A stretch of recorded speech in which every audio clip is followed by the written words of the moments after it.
आज हेडिंग डालिए। कल इम्पल्स करा दिए थे मैंने, इम्पल्स एडवांस के प्रॉब्लम भी कराए थे। आई होप सबने प्रैक्टिस किया, कई बच्चों ने सेंड भी किया कि वापस जो भी मैंने कराया था उसको लिख के वापस सेंड किया। अभी आज जो है एक फाइनल पार्ट है, this is called as collision.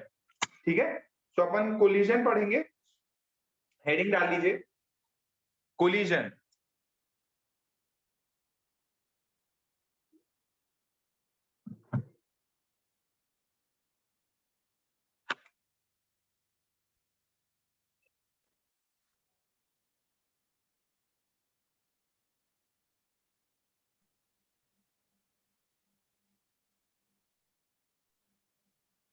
Heading डालिए, collision.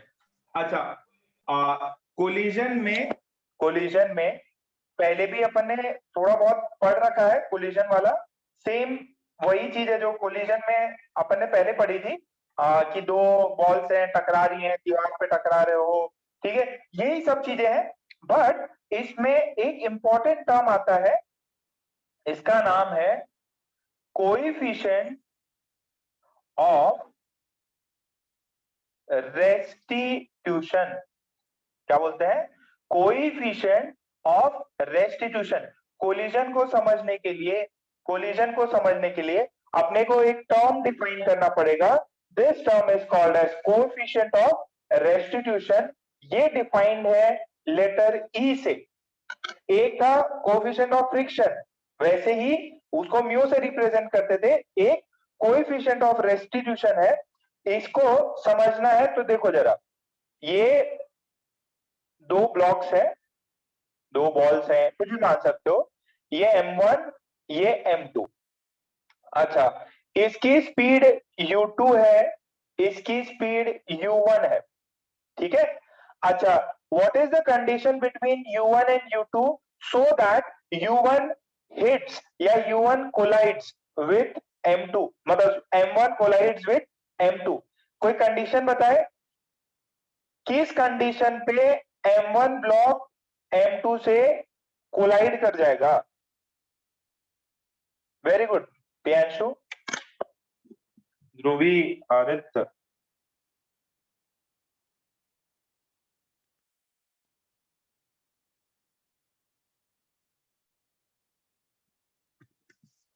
If speed of first one is greater than second one, देखो ये कोलाइड तभी करेगा जब पीछे वाला ज्यादा स्पीड से आए। तो if U1 is greater than U2, इसका मतलब M1 is approaching M2। बात समझ में आ गई? बहुत सिंपल है। अच्छा, अब क्या होगा? बीच में कोलिजन होगा। बीच में क्या होगा? कोलिजन होगा। तो कोलिजन में क्या होता है, जैसे मैंने आपको बताया कि इंपल्स जो भी पार्ट लगता है, इसमें ये एक दूसरे से कोलाइड करेंगे। सर ओवरलैप हो रहा, मैं इसको बता रहा हूं ये कोलाइड हो गए। ये क्या हो गए? कोलाइड हो गए। ये जो सरफेस है इस पे डीफॉर्मेशन होता है। क्या होता है? डीफॉर्मेशन होता है।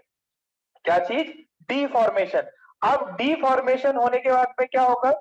इनकी कुछ स्पीड होगी।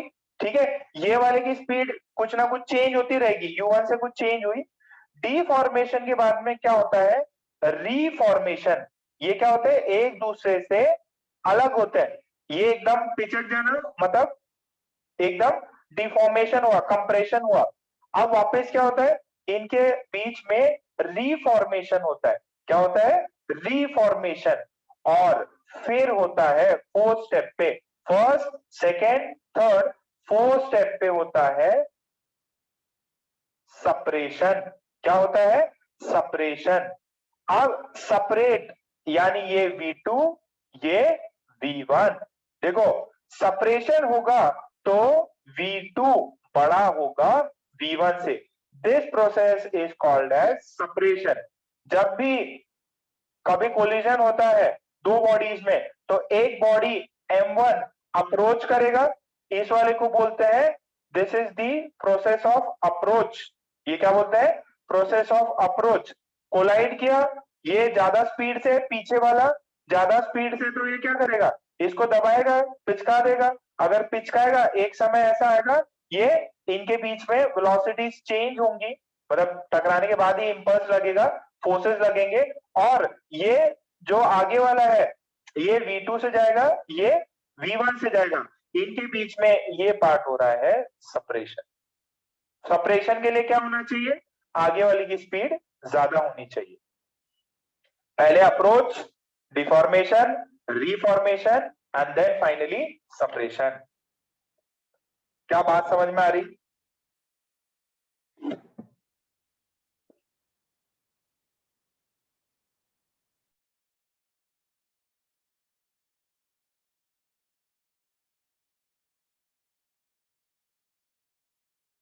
बेटा डाउट क्लियर करता है, एक बार छाप लो, मैं बताता।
छापा गया बेटा?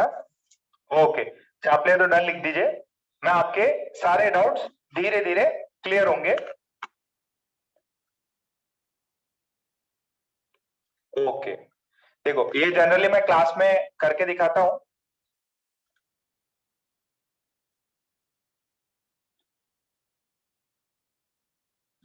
ये क्या हो गया? कैमरा सही है? जैसे दिखाई दे रहा? जैसे ये मान लो ये रुका हुआ है, कुछ भी हो सकता है, इनकी वेलोसिटीज कुछ भी हो सकती है। ये गया, इससे टकराया, तो देखो इनके बीच में ये देखो इस इंस्टेंट पे क्या होगा? कांटेक्ट होगा। देखो अगर इसको कुछ भी ट्रांसफर करना है तो यहाँ पे क्या होता है?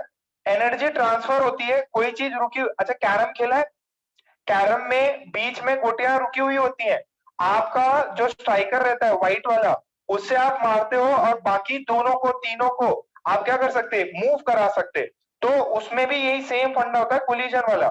ये चीज गई, ये चलो कुछ भी जा रहा हो, अगर ये ज्यादा से गई तो इससे टकराएगी और कुछ भी चेंजेस हो सकते हैं। ये बहुत सेपरेट करने के लिए इसकी स्पीड ज्यादा होगी, या दो तीन और चीजें हैं।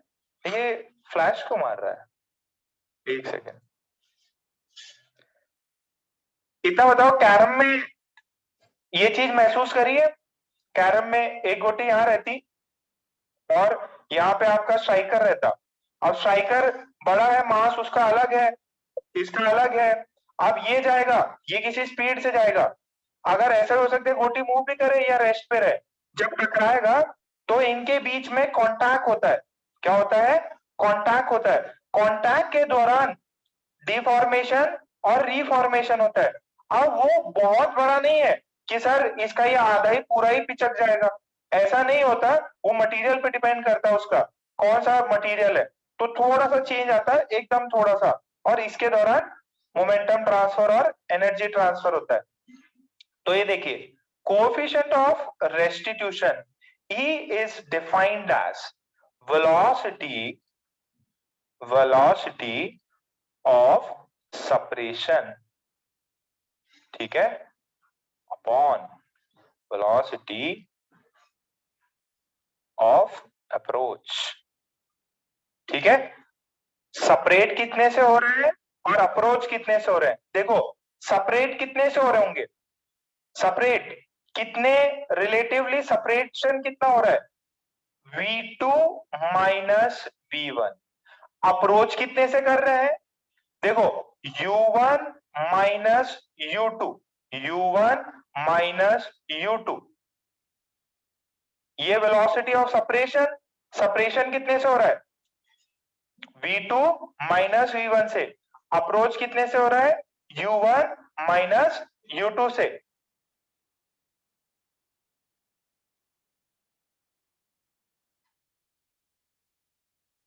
ठीक है। अच्छा, ये जो E की वैल्यू होती है ना, E की वैल्यू, इसको बोलते हैं कोएफिशिएंट ऑफ रेस्टिट्यूशन। इसको आप याद कर लेंगे, ये जो वैल्यू है E, इसको आप याद कर लेंगे। E की वैल्यू जो है वो 1 से लेके 0 तक हो सकती है। E की वैल्यू कहां से कहां हो सकती है? 0 से लेके 1 तक हो सकती है। E की वैल्यू 0 से 1 तक हो सकती है।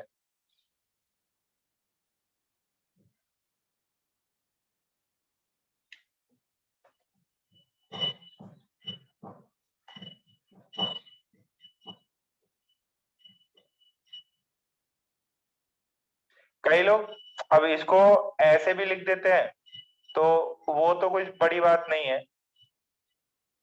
ऐसा क्या बड़ी बात है? कहीं पे ऐसे भी लिख के मिलता है।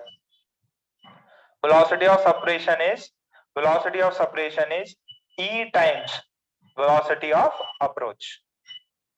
Velocity of separation is E times velocity of approach.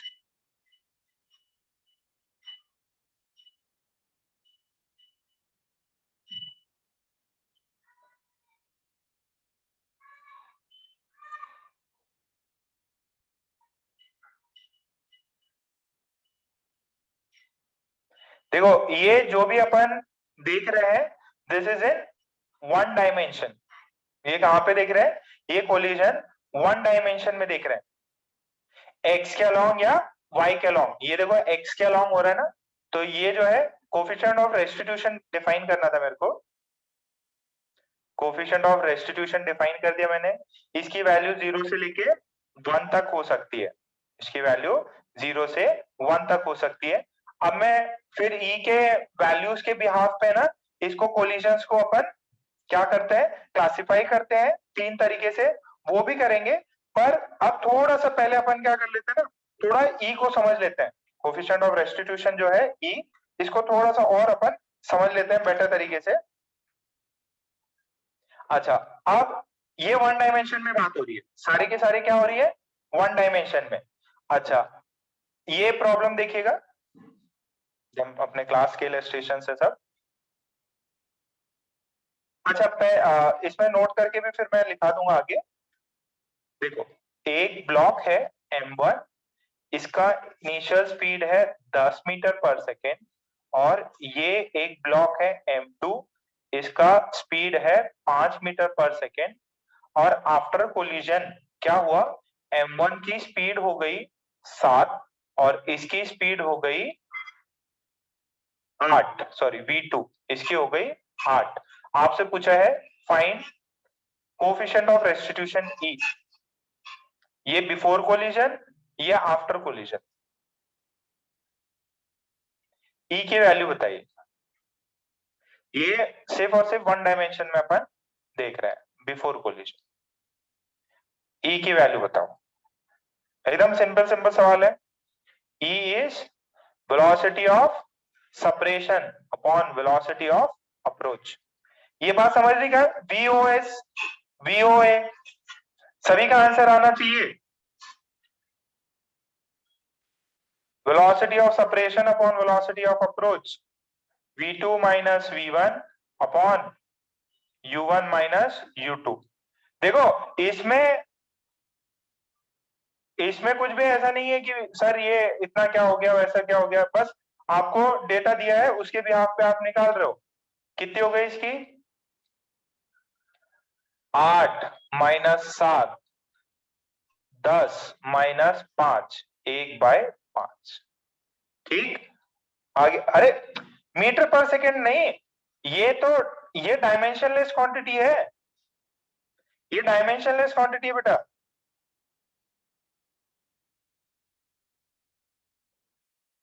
ये 15 मीटर पर सेकेंड, ये वाला 7 मीटर पर सेकेंड। आफ्टर कोलिजन क्या हुआ, ये वाला जो है ये जा रहा है 10 मीटर पर सेकेंड से, और ये m2 जो है ये किसी v2 से जा रहा है। Find v2 if e is equals to half।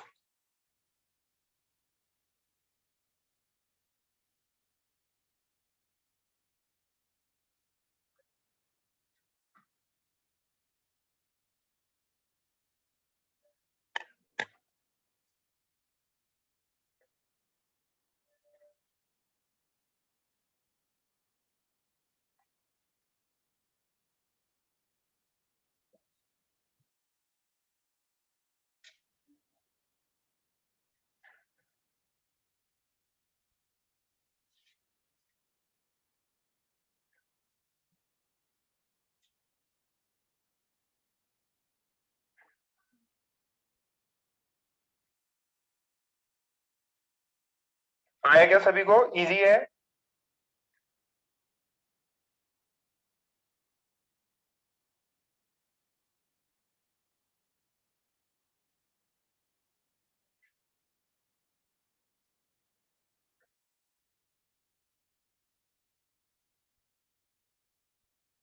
ई को एकदम ठीक है। 6 कैसे आएगा भाई?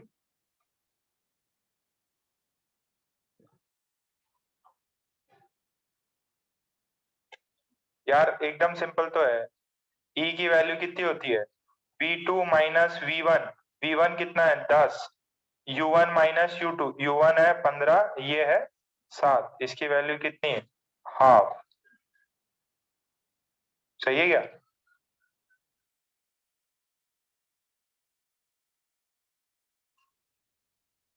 तो ये कितना हो जाएगा बेटा, v2 minus 10 upon 15 minus 7। Devashish 15 minus 7 कितना था बेटा? 15 माइनस 7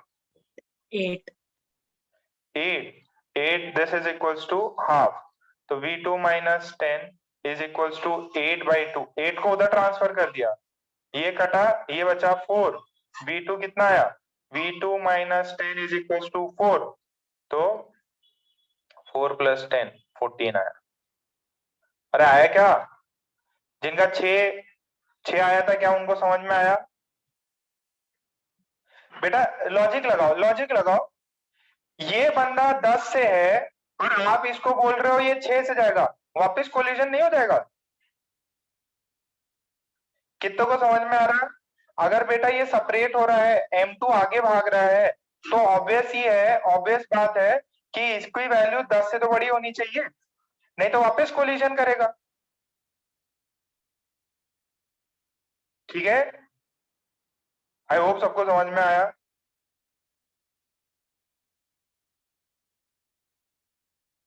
ठीक है, v2 has to be greater than v1 अगर सेपरेशन हो रहा हो तो आपका 6 तो हो ही नहीं सकता, आंसर 10 से छोटा नहीं होना चाहिए।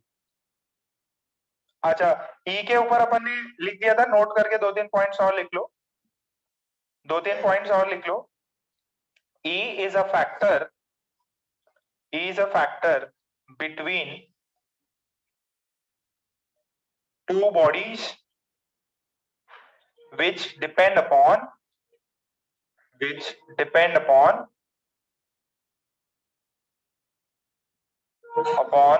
the material of the body।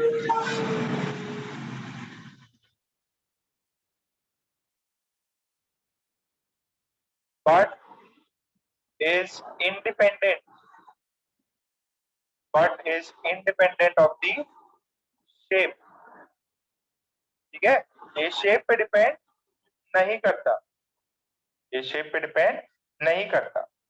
ठीक है, अच्छा ई इज बेसिकली क्या होता है, आपका कोलिजन क्या होता है, कोलिजन में रीडिस्ट्रीब्यूशन ऑफ क्या होता है, रीडिस्ट्रीब्यूशन ऑफ मोमेंटम होता है।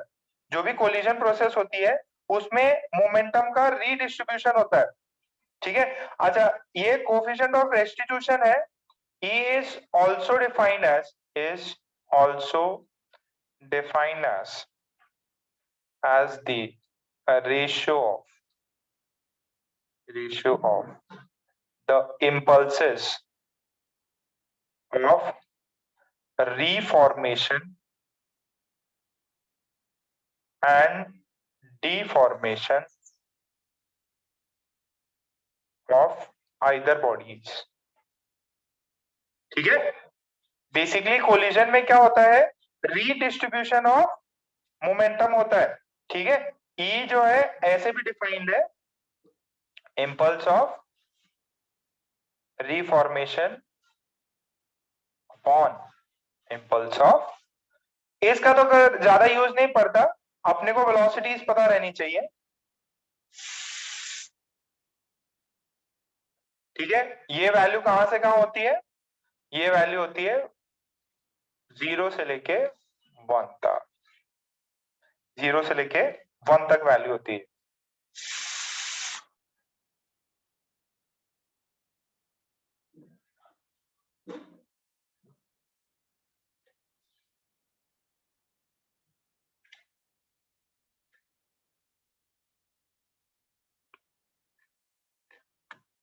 इसको छाप लीजिए।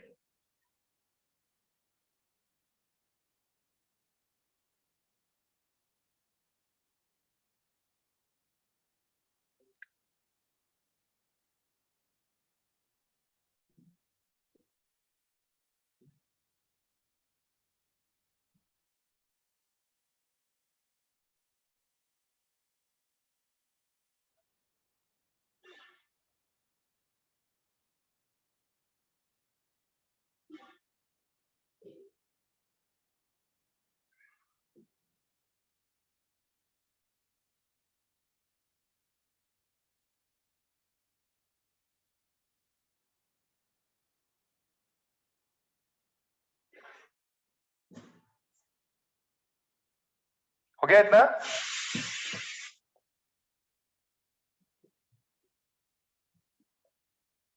ई पे डिपेंड करता है बेटा सब, ये मटेरियल पे डिपेंड करता है। अच्छा मटेरियल, अच्छा आप लोगों ने जैसे ये कैरम वाला तो खेला ही है, सभी ने छाप लिया, जल्दी छापो, नहीं छापा तो स्पीड बढ़ाओ भाई।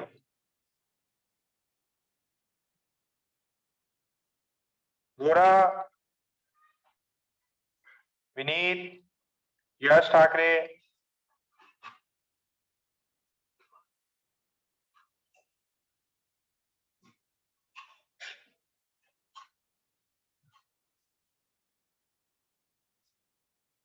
इंडिया छापा। ओके, जैसे यार कैरम में आपने देखा होगा, ये स्ट्राइकर जो होता है ये अलग मटेरियल का रहता है, और ये जो कॉइन्स होते हैं, जो भी मतलब आपके क्या बोलते हैं इनको, क्वीन है और क्या क्या बोलते हैं इसको, टर्म्स क्या, गोटियां बोलते हैं क्या, ये सब अलग मटेरियल का होता है। जब कोलिजन होगा ना तो अलग मोमेंटम ट्रांसफर होगा। ये तो हो गया कैरम बोर्ड पे। अच्छा ये एक पता है, रईस लोग खेलते हैं इसको, अपन भी खेलते हैं, थोड़ा टाइम अपने आईआईटी में मिल जाएगा। ये याद है, एक बड़ा सा कुछ रहता और वो एक डंडी लेके बॉल्स टाइप रहती है। हाँ वेरी गुड, सबको पता है।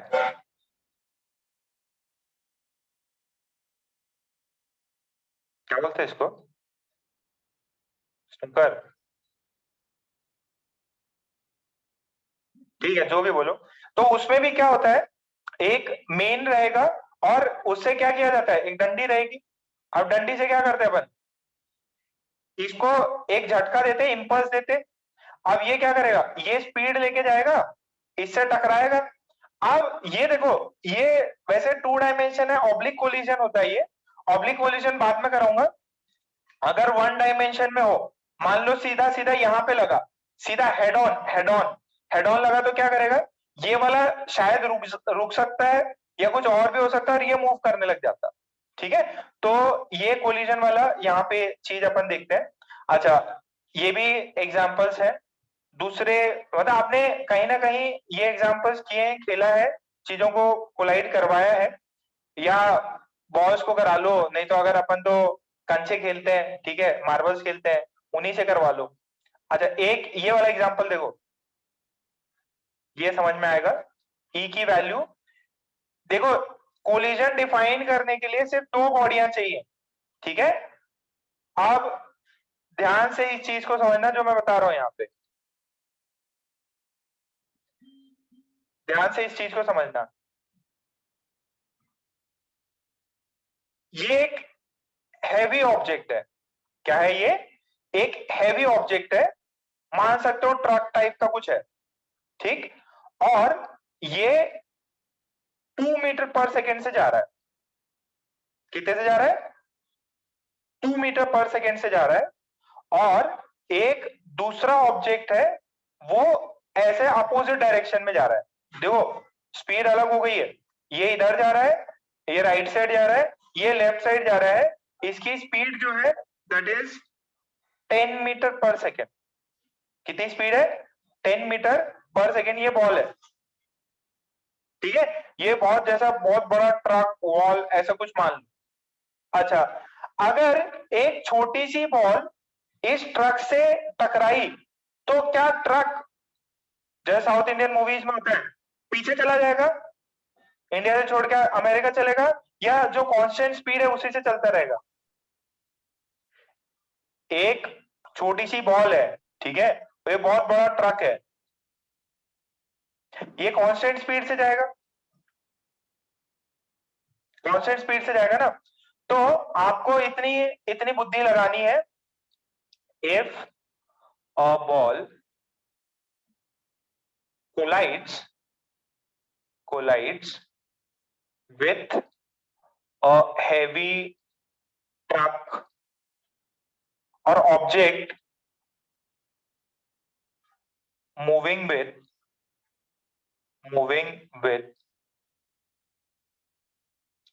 moving uh, with a speed with a speed 2 meter per second, find the speed of speed of the ball after collision।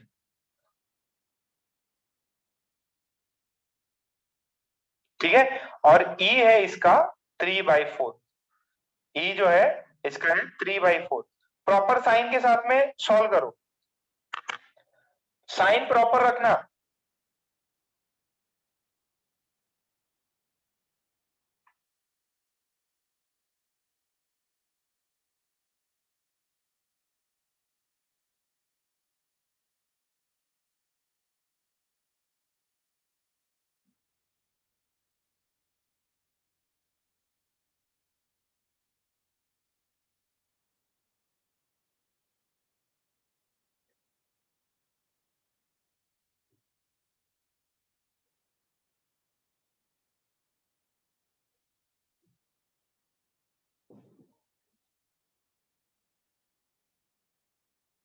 Very good, Prem काया।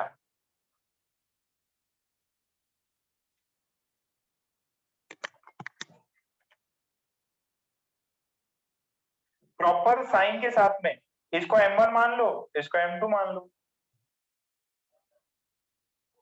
किधर जाएगा ये बॉल से टकरा, ये बॉल टकराने के बाद में राइट साइड जाएगी कि लेफ्ट साइड जाएगी?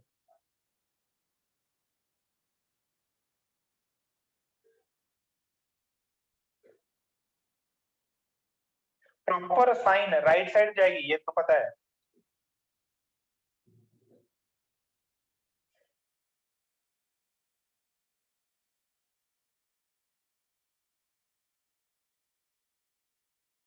Proper sign.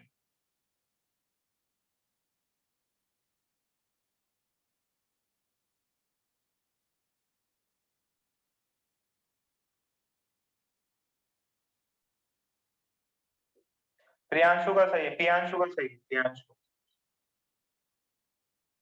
वेद का सही है। बाकी जिन्होंने भी आंसर किया मतलब सही नहीं है आपका। लड्डा का गलत है, लड्डा। सुमानी। चलो क्वेश्चन आप लोग, मैं ही बताता। साइन सब्स्टिट्यूट करने हैं। अरे ई नेगेटिव नहीं होता। ओम का सही है, सार्थक का सही है। ई नेगेटिव नहीं होता, ई पॉजिटिव होता हमेशा। ये देखो, कुछ भी कर रहे हो तुम लोग। ये किधर जा रहा है? ये 2 मीटर पर सेकेंड से। ये इधर जा रहा है 10 मीटर पर सेकेंड से। ध्यान से सुनना मेरी बात। इसको M1 बोल दो, इसको M2 बोल दो। नेक्स्ट देखो, कोलिजन के बाद क्या होगा? कोलिजन के बाद में मेरे को इतना पता है कि ये जो है 2 मीटर पर सेकेंड से ही जाएगा। कोलिजन के बाद में ये 2 मीटर पर सेकेंड से आएगा। क्यों? क्योंकि हैवी बॉल है, ट्रक है। तो ये वाला कितना हो जाएगा? ये टकराने के बाद में मान लो V2 है, मैंने मान लिया राइट साइड जा रहा है। तो अप्रोच कितना है? अप्रोच कितना है? अप्रोच ई की वैल्यू होगी, देखो अप्रोच की वैल्यू कितनी होती? V2 minus V1 U1 minus U2। अच्छा, V2 राइट साइड माना तो पॉजिटिव, माइनस V1, V1 भी इधर है तो 2 हो गया। U1, U1 किधर है? राइट साइड है 2, राइट साइड है, ये U1 है, ये U2 है। ये U2 किधर है? लेफ्ट साइड है, लेफ्ट साइड है तो माइनस। बोलो बोलो बोलो बोलो बोलो, समझ में आया? ये बात सबको चमकी? अरे बेटा, अप्रोच कितने से कर रहा है? ये 2 से कर रहा, ये 10 से कर रहा, दोनों एक साइड में। याद है वो करण अर्जुन वाला एग्जांपल? ये 2 से भाग रहा है, ये 10 से। तो ओवरऑल अप्रोच कितने से हो रहा है? 12 से। 12 हो गया। ई की वैल्यू कितनी है? 3/4। 3/4 is equals to V2 minus 2 by this. 3 यहां से आया, 3 × 3 is equals to V2 minus 2। V2 की वैल्यू आई 9 प्लस 2, V2 की वैल्यू आई 11। तो चमक रहा क्या बेटा? साइन लिया यहाँ पे मैंने। जिनका भी गलत था, क्या उनको ये साइन समझ में आया बेटा? V2 राइट साइड माना पॉजिटिव, V1 राइट साइड है तो पॉजिटिव, जो लेफ्ट साइड है उसका नेगेटिव ले लिया। गार्गी, श्रेया,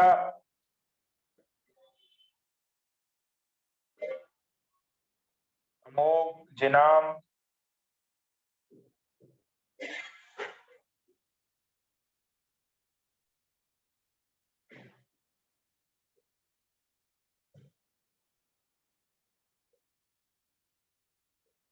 छाप लो इसको।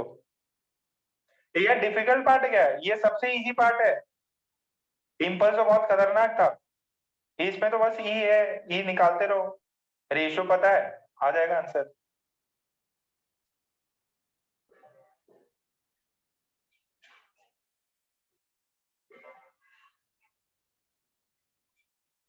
क्लियर है?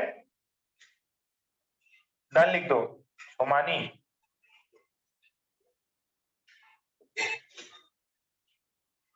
जिनाम, गार्गी, गौरी, हर्ष, नैतिक, श्रेया। ओके, जरा ये लास्ट एग्जांपल करके दिखाओ, लास्ट एग्जांपल करके दिखाओ। ऐसा दिया हुआ है आपको, ये किधर दिया था? ये एक वॉल है, दिस इज अ वॉल, ठीक है? एक वॉल है, इस पे एक बॉल आया, ये बॉल का स्पीड है 20 मीटर पर सेकेंड, ठीक है? बॉल है, if find the speed of ball after collision if E is equals to half। ये बॉल है, बॉल समझ में आता क्या? दीवार, ठीक है, दीवार मूव करती क्या? नहीं, तो जरा निकालो, find the speed of the ball after collision, किस तरफ होगी, कितनी होगी? वाह गड्ढा, वाह,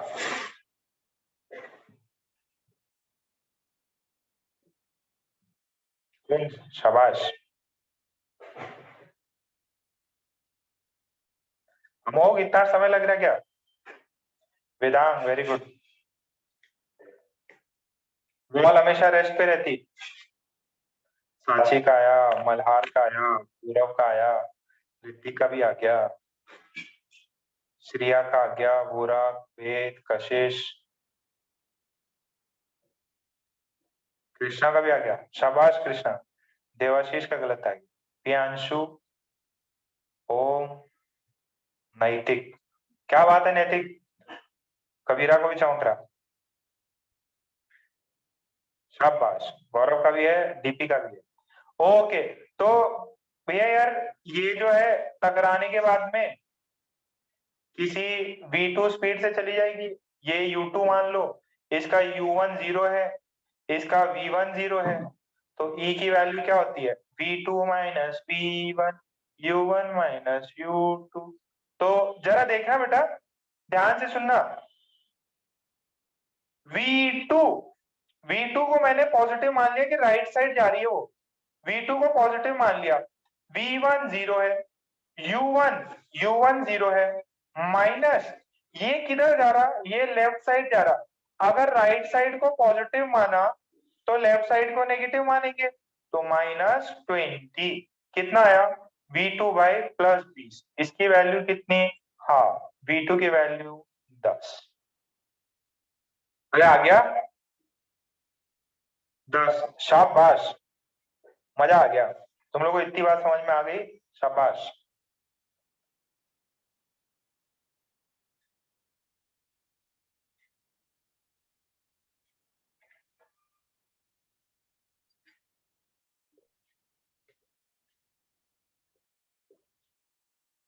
अच्छा, ये ई किस पे डिपेंड करता है? पूरा जो ई की वैल्यू है किस पे डिपेंड करती? Yes sir. ई की वैल्यू जो है किस पे डिपेंड करती? सर वो मटेरियल पे करती क्या? नो सर, मटेरियल पे डिपेंड करती है। मटेरियल पे डिपेंड करती, ठीक है, मटेरियल पे डिपेंड करती। जैसे एग्जांपल देखो, अगर आप अभी तो खैर क्रिकेट बंद हो गया होगा, क्रिकेट खेला हो, या जैसे बॉल, चलो बॉल से अपन टिप्पा ही लेते हैं, ठीक है, मेरे पास बॉल है, ठीक है, आवाज आ रही? तो एक इस बॉल को मैंने हार्ड ग्राउंड पे, मतलब जैसे अपने हार्ड ग्राउंड या हार्ड ग्राउंड पे डाला, एक सैंड पे डाला, और एक अपने टाइल्स या कुछ स्टोन्स पे डाला, तो ये देखो, सब में अगर मैंने h हाइट से डाला इसको, h हाइट से, तो ये जो है ना, इन सभी के लिए ये जो सरफेस है, एक हार्ड ग्राउंड होता है, एक जैसे रेतीला टाइप, कुछ सैंड टाइप हुआ, सैंड में जाके तो खुद ही धस जाता, ठीक है, बट इसमें क्या होगा, इसमें ये हायर कुछ अपवर्ड राइज करेगा, टाइल्स में हो सकता है कुछ डिफरेंट राइज करे। तो ये किस पे डिपेंड करता है? जो भी दो मटेरियल्स हैं उन पे डिपेंड करेगा। तो आपके लिए एक सवाल है, तो ई डिपेंड्स अपॉन मटेरियल, ठीक है। अब ये टकराने के बाद में क्या पता यहाँ H1 पे जाए, यहाँ पे H2 पे जाए, और इस वाले टाइल्स में H3 पे जाए, तो सबकी हाइट अलग अलग हो सकती है। आपको क्वेश्चन ऐसा दिया गया कि मेरे पास एक बॉल है, इसको मैंने ड्रॉप किया, फ्रॉम हाइट ऑफ, कितना हाइट करें, एक मिनट, जो डेटा है वही ले लेता मैं, फ्रॉम हाइट ऑफ 500 मीटर्स, कितना? 500 मीटर्स, 500 मीटर से इसको मैंने ड्रॉप किया। कितने मीटर से? 500 मीटर से ड्रॉप किया। ये ग्राउंड है, ग्राउंड और बॉल का ई है इतना। Find the velocity of ball after hitting the ground या colliding with the ground after hitting the ground. ठीक है, find velocity of ball after hitting the ground. Second, the max height reached after colliding।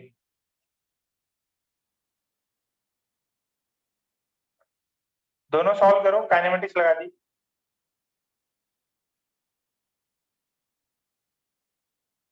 इसमें time period सब कुछ निकलवा सकते हैं आपसे, टाइम ऑफ फ्लाइट, रेस, बस दो चीजें हम फाइंड करो।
ठीक है, आ गया।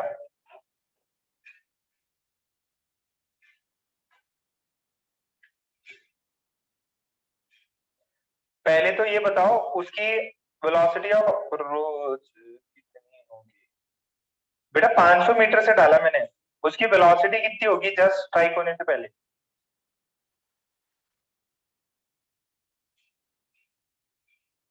Just before hitting the ground and just after.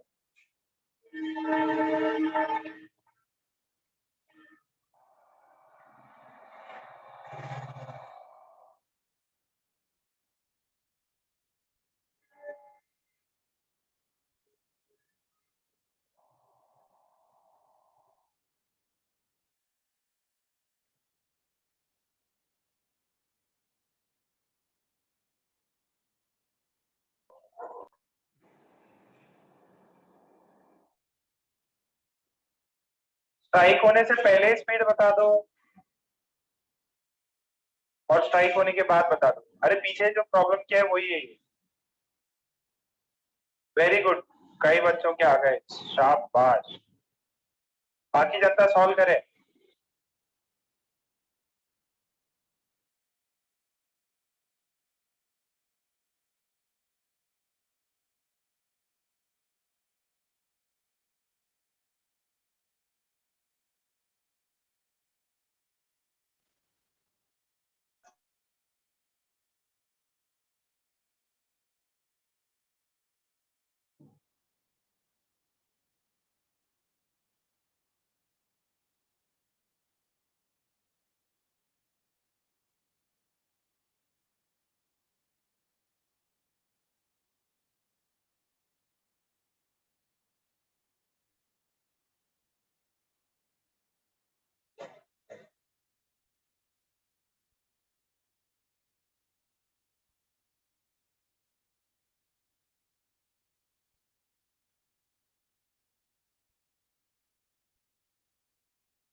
Very good, सभी का आ रहा है।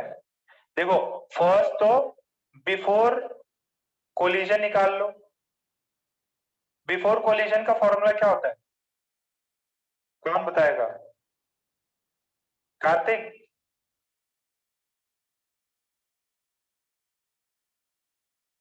Before collision. हाँ भाई हर्ष, तुम बताओ। Sir v is equal to under root 2as निकाल लेंगे। 2 as मतलब a की जगह g। ओके, तो 2g एच कितना कितना स्पीड आया? सर 100। 100। तो ये जस्ट बिफोर कोलिजन, ठीक है। आफ्टर कोलिजन कितना हो जाएगा? आफ्टर कोलिजन बताओ हर्ष। देखो ये सर वॉल वाला है, ये ग्राउंड है, ग्राउंड कभी मूव करेगा नहीं, ग्राउंड रेस्ट पे रहेगा। तो ये जस्ट बिफोर अप्रोच कितने से कर रहा? 100 से कर रहा। और सेपरेट कितने से होगा? देखो ई दे रखी है, ये V2 से जाएगा, सेपरेशन कितना है? ई कितना दे रखा है? ई कितना दिया है? 3/4 से। देखो बेटा, E is velocity of separation upon velocity of approach, ठीक है। This is 3/4। अप्रोच कितने से कर रहा? अप्रोच कितने से कर रहा? 100 से। सेपरेट कितना होगा? 3/4 इंटू 100, दिस इज 75 मीटर पर सेकेंड। सेपरेशन की जो है आगे उसकी जो स्पीड है V2 वो 75 मीटर पर सेकेंड ही होगी, चाहे फॉर्मूले में डाल के देख लो। मैंने यहाँ डायरेक्ट क्यों लिया? क्योंकि ग्राउंड जो है वो रेस्ट पे रहने वाला। अरे जस्ट थोड़ी देर पहले वाला सवाल देखो, ये वाला वॉल वाला, ये 20 से आया। अब सेपरेट कितने से होगा? 10 से। क्यों? क्योंकि ई ये वाला है ना। डायरेक्ट मैंने क्या किया, V2/20 is equal to half velocity of separation velocity of approach, 20 से हो रहा, इज इक्वल टू ई।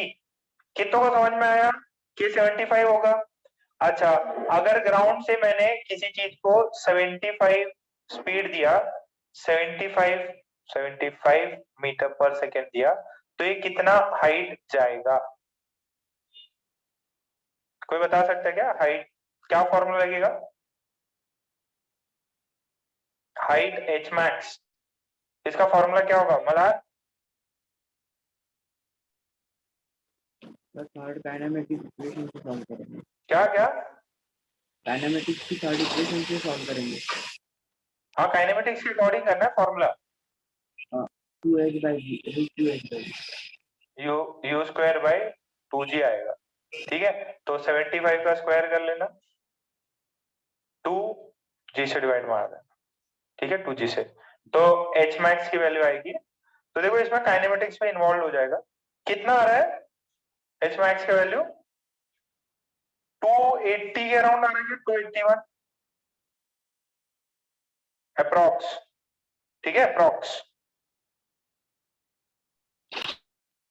समझ में आया क्या बेटा? तो यहाँ पे भी काइनेमेटिक्स के फॉर्मूले मतलब रटे ही रहने चाहिए।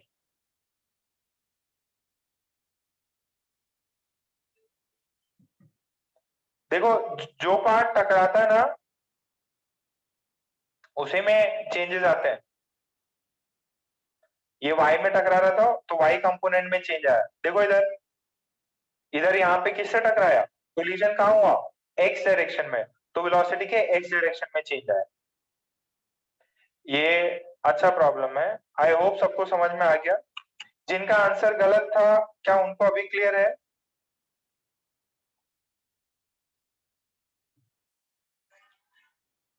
क्या इसमें प्रोजेक्टाइल का एक सवाल दूं क्या, कर लोगे?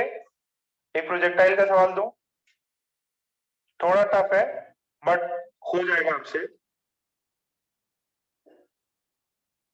एक प्रोजेक्टाइल का सवाल देता।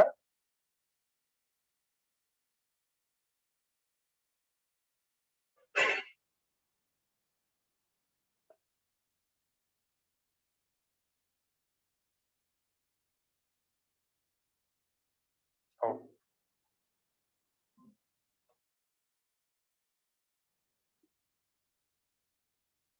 एक सेकेंड ना।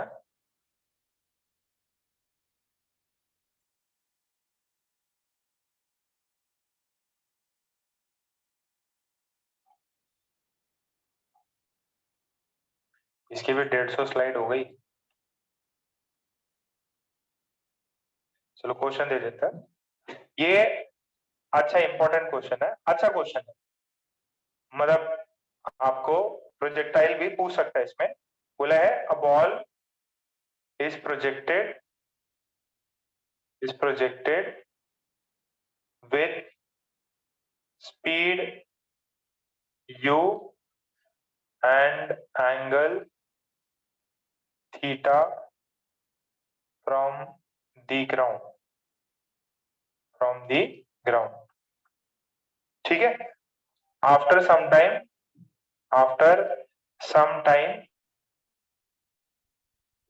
it hits the ground, after some time it hits the ground and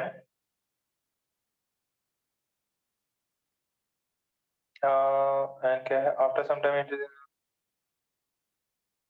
hits the ground and its speed changes, and its speed changes. Find the ratio of time of flight. Find the ratio of time of flight between two consecutive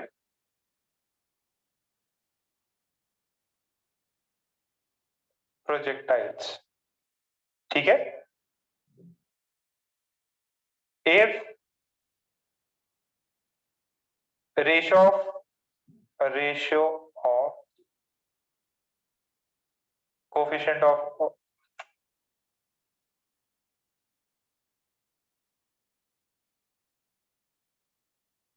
is E is equals to half।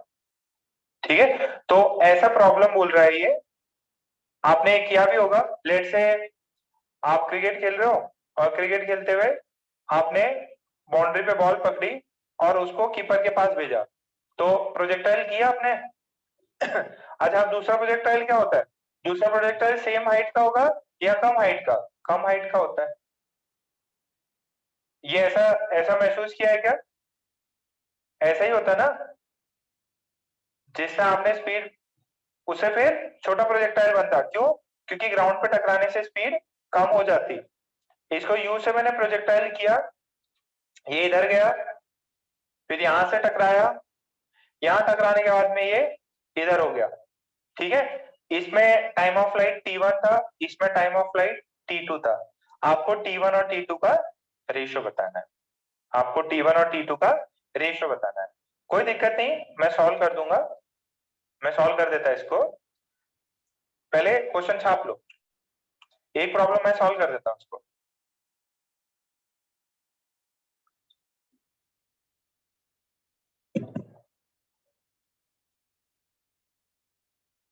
ये range 1 हो गया होगा, ये range 2 हो गया है, इसका height h1 है, इसका हाइट h2 है, टाइम ऑफ फ्लाइट t1 और t2 है।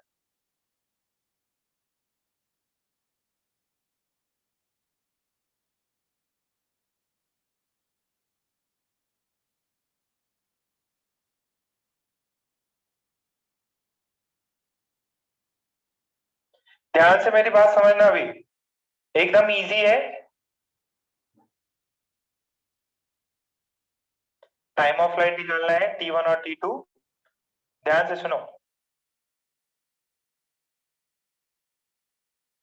फर्स्ट प्रोजेक्टाइल में, ध्यान से सुनना, फर्स्ट प्रोजेक्टाइल में ux कितना होगा, u cos theta. First projectile में uy कंपोनेंट कितना होगा, u sin थीटा। तो टाइम ऑफ फ्लाइट t1 कितना होता है, 2 y कंपोनेंट पे डिपेंड करता है। कितनों को समझ में आई है,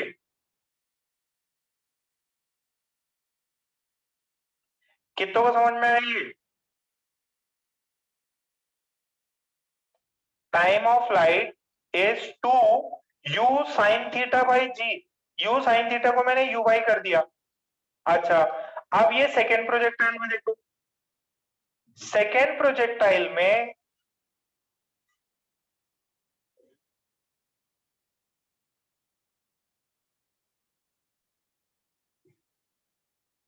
अच्छा, मैंने आपको इम्पल्स भी कराया है, आपको इम्पल्स वाले क्वेश्चंस भी कराए हैं। देखो बेटा, ये जब ऐसे इसको स्ट्राइक कर रहा है ना, तो जब जैसे जस्ट बिफोर स्ट्राइकिंग इसका स्पीड uy होगा, और स्ट्राइक करने के बाद में vy मान लीजिए, ये vx तो सेम ही रहेगा, vx would be same as ux, but vy अलग हो जाएगा और uy अलग हो जाएगा। देखो, ग्राउंड को अप्रोच, वेलोसिटी ऑफ अप्रोच कितना हो रहा है, uy से अप्रोच कर रहा, सेपरेट कितना हो रहा है, vy से हो रहा। क्या मेरी बात सबको समझ में आ रही है। बेटा इसको इमेजिन करो ना, ये जो भी टकराएगा कौन से डायरेक्शन में टकराए, वाई कंपोनेंट, सिर्फ वाई कंपोनेंट चेंज करेगा। इम्पल्स के सवाल किए हैं, इम्पल्स के सवाल देखो, मेरे को पता है आप लोग इतना नहीं पढ़ते हो, कहाँ गया यार। ये देखो, ये ऐसे बॉल टकराई थी, याद करो, ऐसी ये बॉल टकराई थी, इसका एक्स कंपोनेंट भी था, वाई कंपोनेंट भी था। तो एक्स कंपोनेंट भी था, y component, x component same रहा, वाई कंपोनेंट में चेंज आया। देखो इंपल्स लगा, तो वाई कंपोनेंट में चेंज आएगा। कौन से कंपोनेंट में, वाई कंपोनेंट में। तो मैंने यहां पे लिखा कि जो E है that is V2 minus V1 upon U1 minus U2। ठीक है। अच्छा, E की वैल्यू कितनी है, हाफ है। V2 कितना हो गया, जिसको भी लेना हो आपको, ग्राउंड को लेना चाह रहे हो तो ग्राउंड को 0 कर दो, ग्राउंड रेस्ट पे है, और ये ऊपर की तरफ जाएगा, Vy से ऊपर की तरफ जा रहा। अप्रोच कितना हो रहा था, अप्रोच Uy से हो रहा था, बट नीचे की तरफ, और ग्राउंड का 0। तो E की वैल्यू सेम आती है, कितनी, Vy बाय Uy। यहां तक छाप लो। तो मेरे को Vy की वैल्यू पता चल गई, Vy is E times Uy। समझ में आ रहा है क्या, ये चीज सबको समझ में आई। किसी स्टेप में डाउट है, श्रेया, श्रेया, गार्गी, विदुषी, प्रथमेश, पार्थ।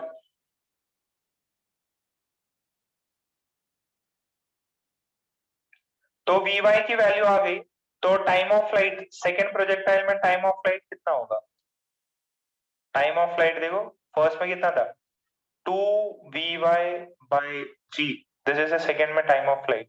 अपने को रेशियो क्या निकालना है, T1 और T2 का। T1 कितना है 2uy/g, इसका कितना होगा 2vy/g। 2 ने 2 को मार दिया, g ने इसको मार दिया, ये कितना है uy/vy। अच्छा देखो इसकी वैल्यू कितनी आती है, E is equals to vy/uy, तो मेरे को uy/vy चाहिए था, कितना आएगा 1/e। कितनों को समझ में आया ये रेशियो, इसकी वैल्यू है हाफ, तो आंसर आया 2। बहुत खतरनाक सवाल।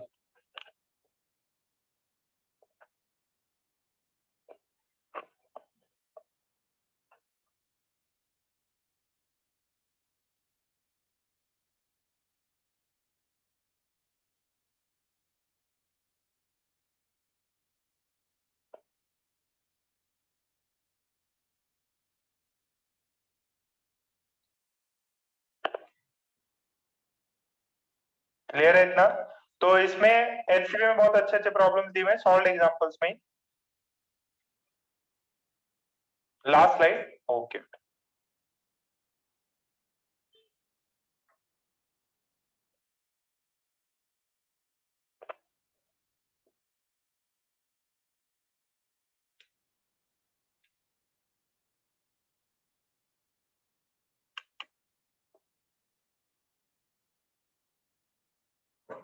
कोई स्टेप नहीं समझ में आया प्लीज पूछो। ये फर्स्ट टाइम है, इस वजह से आपको थोड़ा कम समझ में आया होगा। मल्हार किसी में डाउट हो रहा है तो पूछ लो बेटा।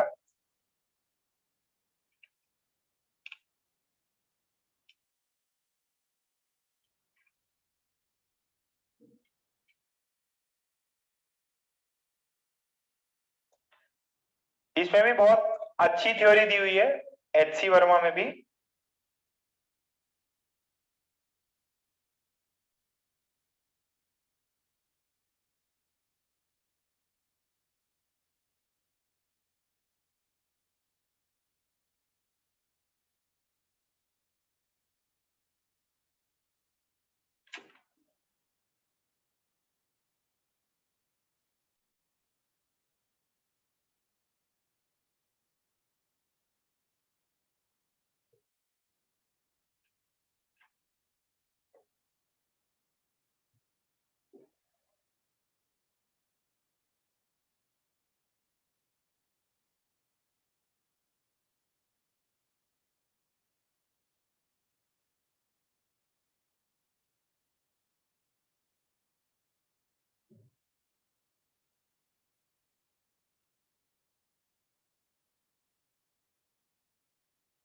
ठीक,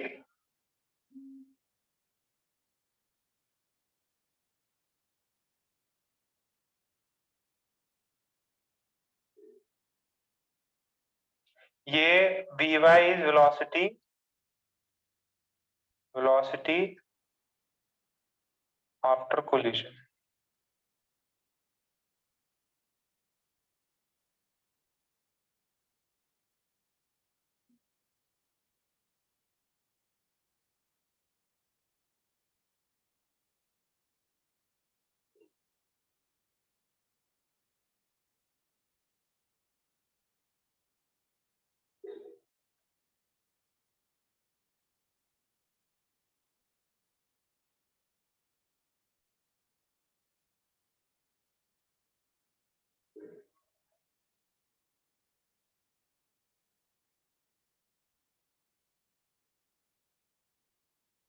हो गया।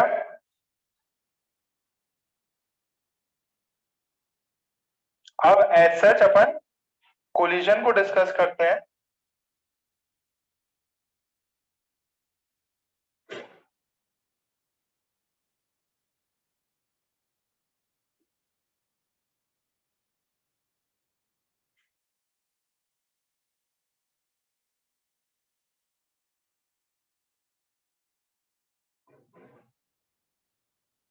वो सिर्फ मैंने आपको है ना ई की वैल्यू निकालने के लिए ये जो भी क्वेश्चंस कराए थे ना, वो आपको सिर्फ फेमिलराइज कराने के लिए कराया था कि भाई यार ई की वैल्यू कैसे निकालते हैं, अगर सेपरेशन पता हो तो ये अपन ने किया।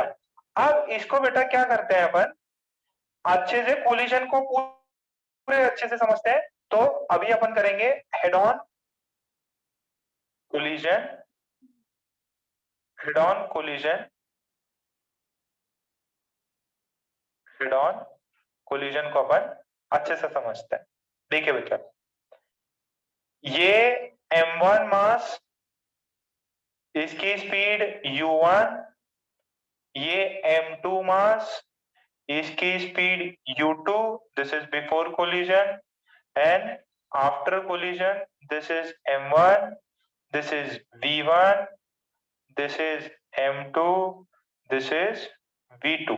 v2 ग्रेटर देन v1 है और u1 ग्रेटर देन u2 है। अच्छा, एक चीज मेरे को इसमें पता है क्या, E is equals to v2 minus v1 upon u1 minus u2, ये पता है। अब बच्चों एक मैं इंपॉर्टेंट पॉइंट बताने जा रहा हूं, ध्यान से सुनो। अच्छा, ये दोनों एंटायर सरफेस कैसा है, ये दोनों सरफेसेस, सॉरी दोनों बॉल्स को अपन एक सिस्टम मान ले। अगर एक सिस्टम माने तो इनका मोमेंटम कंजर्वेशन होगा। अगर if both the balls are taken as a system and this surface is smooth, then I can say momentum conservation लगेगा। by momentum conservation, momentum conservation, बात समझना। अगर मोमेंटम कंजर्वेशन में लगाऊं तो जो F एक्सटर्नल तो कुछ लग नहीं रहा, जीरो है, तो P इनिशियल बराबर होगा P फाइनल। बात समझ में आ रही? तो P initial is equal to P final. P initial कितना हो गया, M1 U1 plus M2 U2 बराबर है M1 V1 plus M2 V2। कितो ये बात समझ में आ रही? बोलो यस नो बोलो।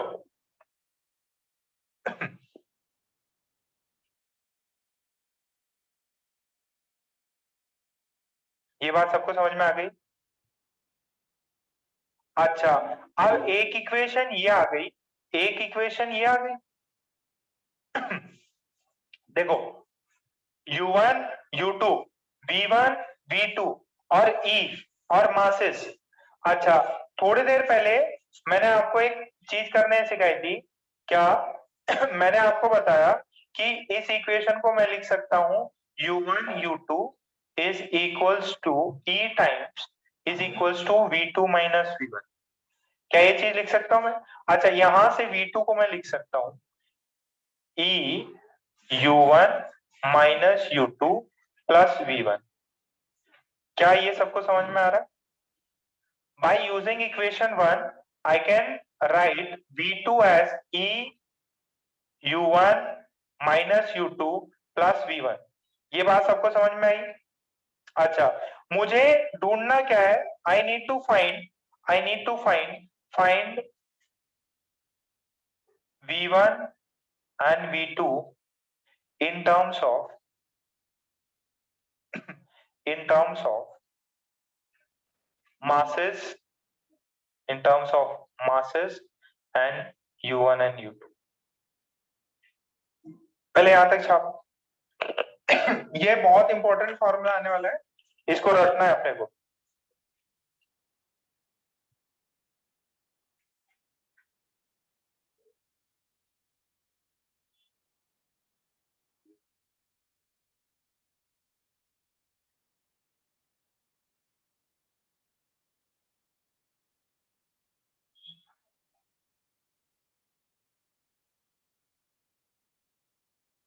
अपने को V1 और V2 में रिलेशन लाना है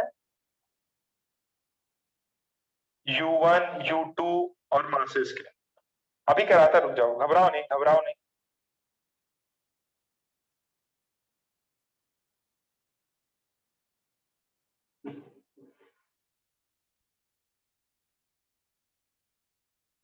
ये बेटर थ्योरी है इसकी। वो पहले अपन ने सिर्फ E को निकाल के डेटा ऊपर नीचे किया,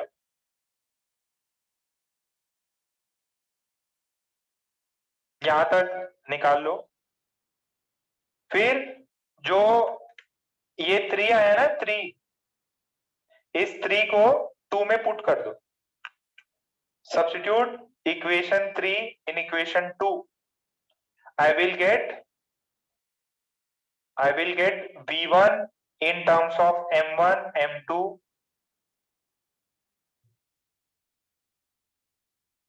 सब्स्टिट्यूट करो, बहुत प्यारा रिजल्ट आने वाला है, बहुत मस्त रिजल्ट आने वाला है ये भाई।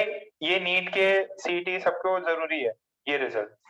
यहां तक हो गया तो डन लिख दो, मैं आगे बढ़ रहा हूं। दो इक्वेशन है, V2 is equals to V1 plus E U1 minus U2, और एक मेरे पास है M1 U1 plus M2 U2 बराबर है M1 V1 M2 V2। मैंने इसको सब्स्टिट्यूट कर दिया इसमें, तो M1 U1 plus M2 U2 is equals to M1 V1 plus M2 V1 plus E times U1 minus U2। ठीक है, अब देखो इसमें, इस वाली इक्वेशन में जो है 4 में सिर्फ और सिर्फ मेरे पास V1 है, V1 को इकट्ठा करो, इसको वहां पे फेंको, कुछ बनेगा, क्या बनेगा जरा देखते हैं। यार कैलकुलेशन कराओगे मेरे से, क्या रहने दो यार। ये देखो तुम भी खुश रहो, इसको इधर भेज दिया मैंने,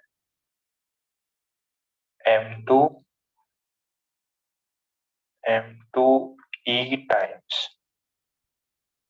U1 minus U2 M1 plus M2 V1, तो V1 की वैल्यू आती है M1 U1 plus M2 U2 minus M2 E U1 minus U2 upon M1 plus M2।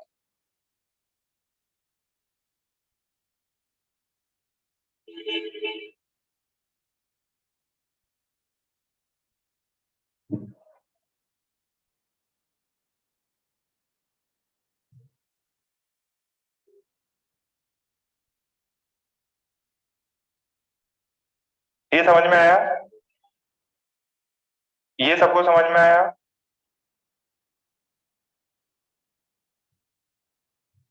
दो बॉडीज के लिए ये है। अच्छा सिमिलरली, एक सेकंड कोई आया, सिमिलरली V2 निकालो।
दूसरा वाला भी आएगा, दूसरे वाला ऐसा कुछ आएगा, V2 is equals to M1 U1 plus M2 U2 plus M1 E U1 minus U2 upon M1 plus M2। क्या ये रट जाएगा आप लोगों को?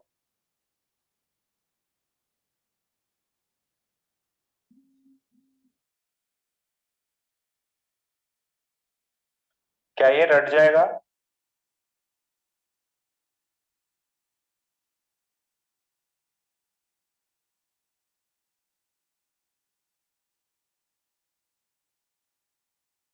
कितने टाइम लिखोगे कि रट जाएगा?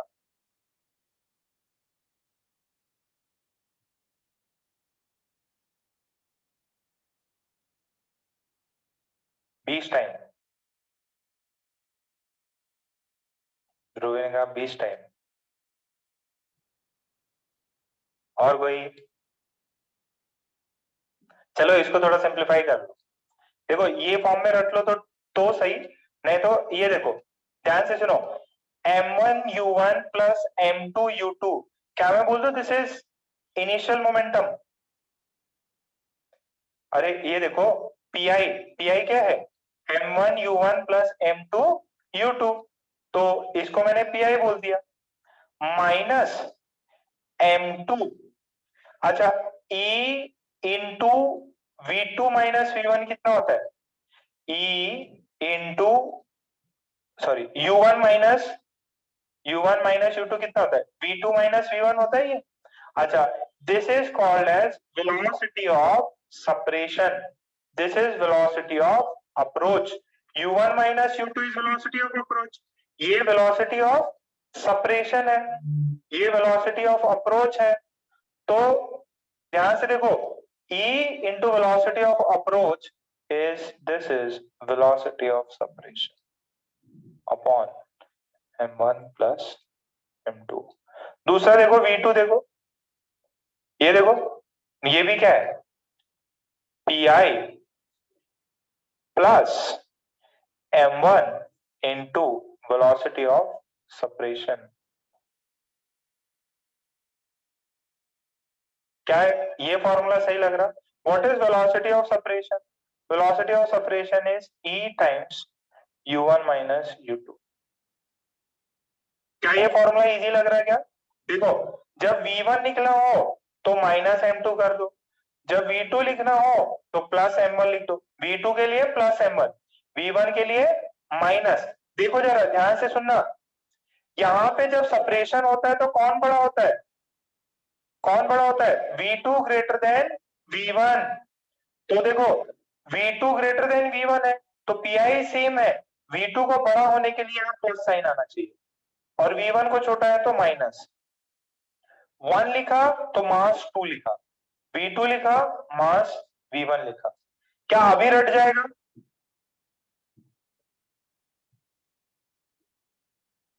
अरे इस फॉर्म से ये फॉर्म रट जाएगा क्या? कितने बार लिखोगे? 20 टाइम्स।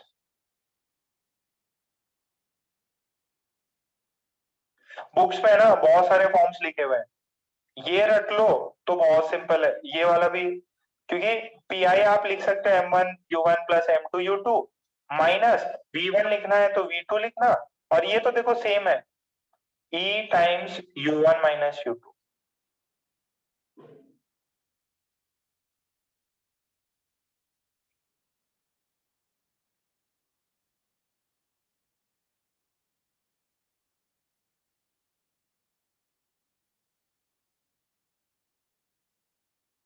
अब इसके कुछ स्पेशल केसेस डिस्कस करते हैं। 20 टाइम लिख के सेंड करना है ये।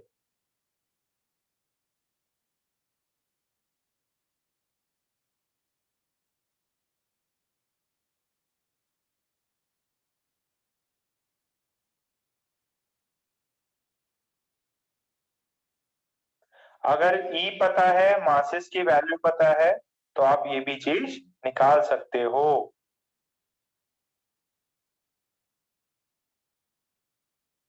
चारों लिख लो, चारों 20-20 टाइम लिखो।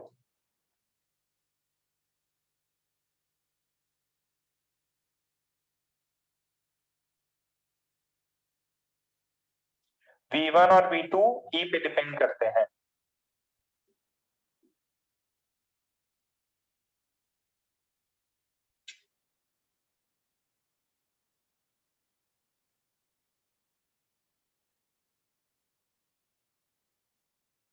ठीक है बेटा, यहां तक क्लियर है सबको? बढ़ू आगे।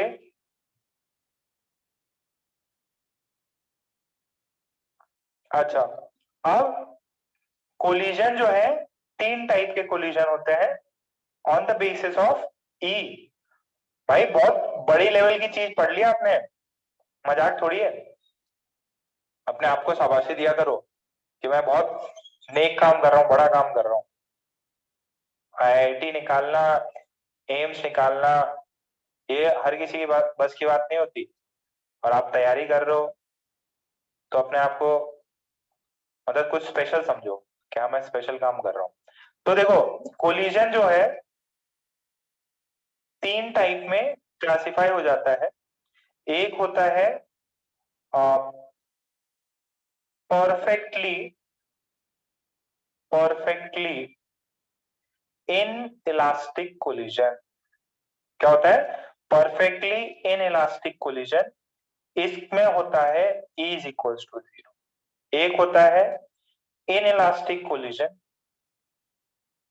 इन इलास्टिक कोलिजन। इन इलास्टिक कोलिजन में जो है 1 से 0 से बड़ा, 1 से छोटा। और एक होता है परफेक्टली इलास्टिक कोलिजन। इसके अंदर E की वैल्यू होती है 1। 3 टाइप में on the basis of value of E0 perfectly inelastic. Inelastic में क्या होगा? 0 से बड़ा, 1 से छोटा। और परफेक्टली इलास्टिक में क्या होता है? परफेक्टली इलास्टिक में क्या होता है? E की वैल्यू 1। अब इनको अपन ध्यान से एक एक करके समझते हैं कि जो अपन ने क्लासिफिकेशन किया है E के बेसिस पे कोलिजन का, उसका क्या क्या इम्पैक्ट रहता है।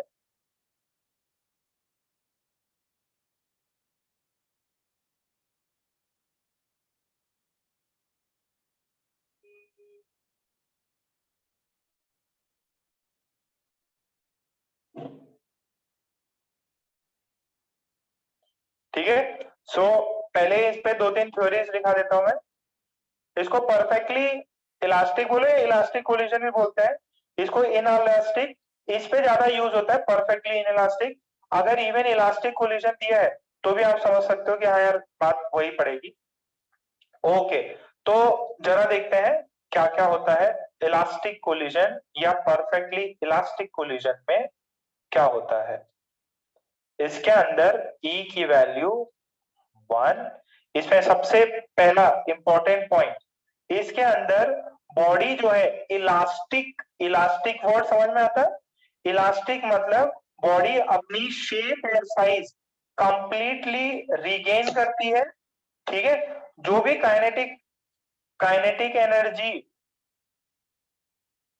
Before collision, before collision same होता है kinetic energy after collision, after collision. ये इसका इंपॉर्टेंट पॉइंट है, कभी थ्योरी में आ सकता है। Kinetic energy before collision is equal to kinetic energy after collision. ठीक है, there is no loss of energy, no loss of energy, कोई भी एनर्जी का लॉस नहीं होता। ऑब्वियस है, मोमेंटम तो कंजर्व हो गई, चाहे इलास्टिक हो इनइलास्टिक। मेन यहाँ पे काइनेटिक एनर्जी का कोई भी लॉस नहीं होता। Body regains body regains its regains its shape and size। Again लिख ले बेटा पॉइंट से।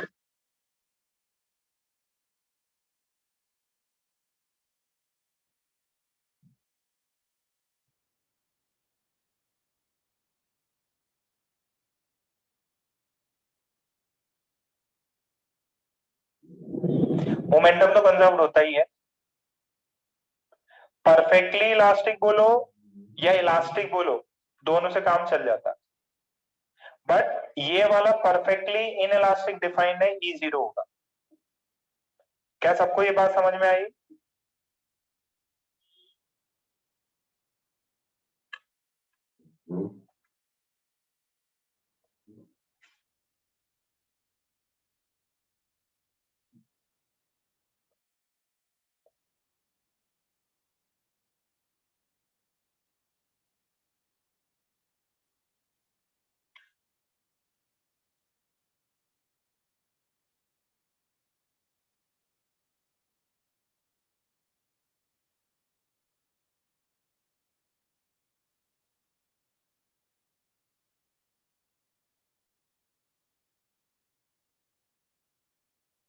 क्लियर है इतना? ओके, हो गया तो प्लीज डन डन लिखते जाओ। ये थ्योरी लिखा देते, फिर नेक्स्ट वाली क्लास में अपन इसके क्वेश्चंस करेंगे।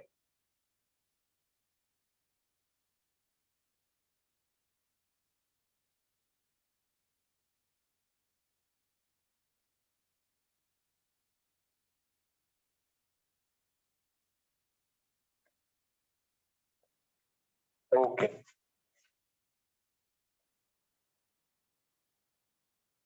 थ्योरी लिखा रहा हूं सिर्फ, फिर क्वेश्चंस करेंगे।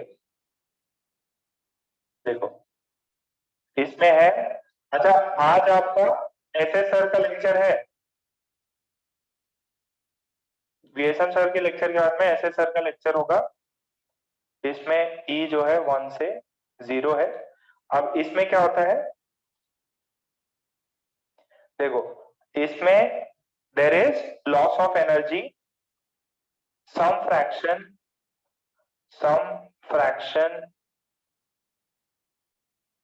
of kinetic energy is lost in the deformation। ठीक है, deformation में लॉस हुआ जाता है, और kinetic energy initial was greater than kinetic energy final. ठीक, ई की वैल्यू बताई दी। अच्छा, इसमें जो काइनेटिक एनर्जी का लॉस हुआ है, loss of kinetic energy in elastic collision वो कम होता है than to loss of kinetic energy in elastic collision. ठीक है, सॉरी यार, परफेक्टली इनइलास्टिक में सबसे ज्यादा लॉस होता है काइनेटिक एनर्जी का, मोमेंटम कंजर्व रहता है। थर्ड है परफेक्टली इनइलास्टिक। इसके पीछे परफेक्टली लिखना बहुत जरूरी है। इसमें मेरे को पता है कि ई होगा ही 0, तो इसमें होता क्या है, maximum loss of kinetic energy occurs in this case। इस केस में मैक्सिमम लॉस होता है, और both the bodies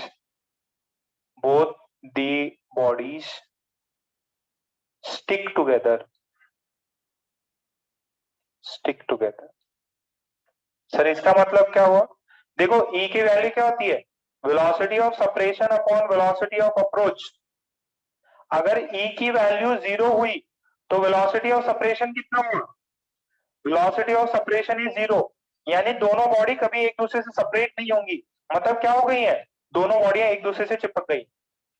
अरे कोलाइड किया, ये कोलाइड करे, जैसे बुलेट वाला केस होता था ना, बुलेट उसी के अंदर जाके टकरा गया, मतलब उसके अंदर इम्पीड हो गया, तो ऐसा होता है, ये टकराने के बाद में दोनों एक साथ मूव करने लग जाते। क्लियर है क्या, ये तीनों डेफिनेशंस क्लियर हुए, मतलब जो भी पॉइंट्स लिखे अपन ने। एक होता है परफेक्टली इलास्टिक या सिंपली इलास्टिक बोलो, ई की वैल्यू उसमें आती है 1।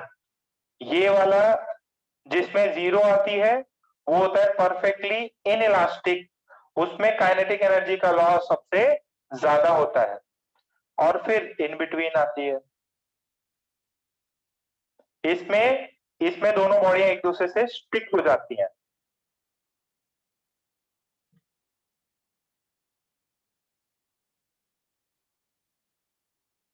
अभी इन पे अपन क्वेश्चन करेंगे नेक्स्ट क्लास में। कल फिजिक्स का लेक्चर नहीं होगा,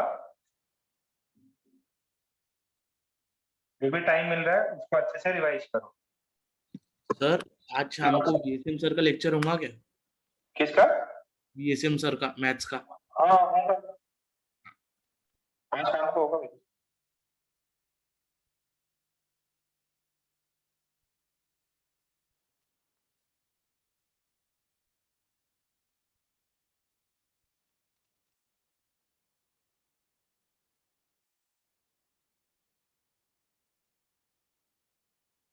ठीक है, तो आप 15 मिनट में वापस आइए।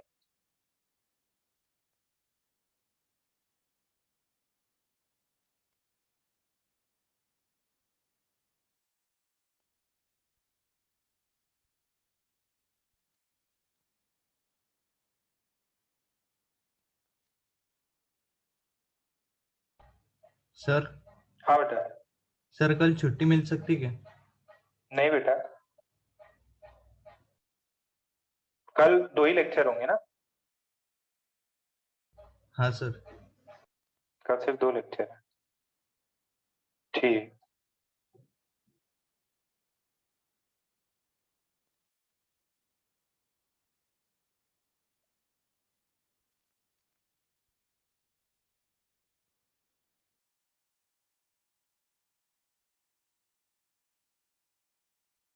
नहीं, कोलिजन वाले केसेस नहीं आएंगे।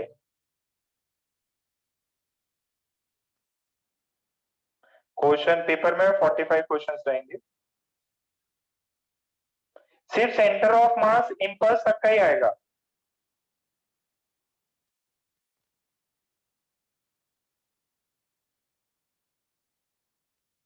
सेंटर ऑफ मास जितना भी किया ना वहां तक, 2 बॉडीज का centre of mass, continuous body का, वो सब आएगा।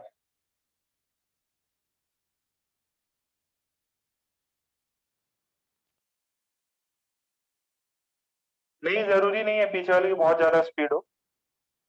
इन इलास्टिक कोलिजन मटेरियल पे डिपेंड करता है।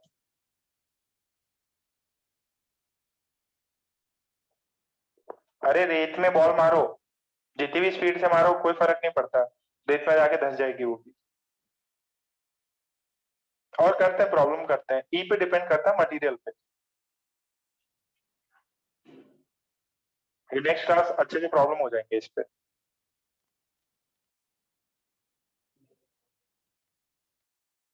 15 मिनट में मिलते हैं वापस।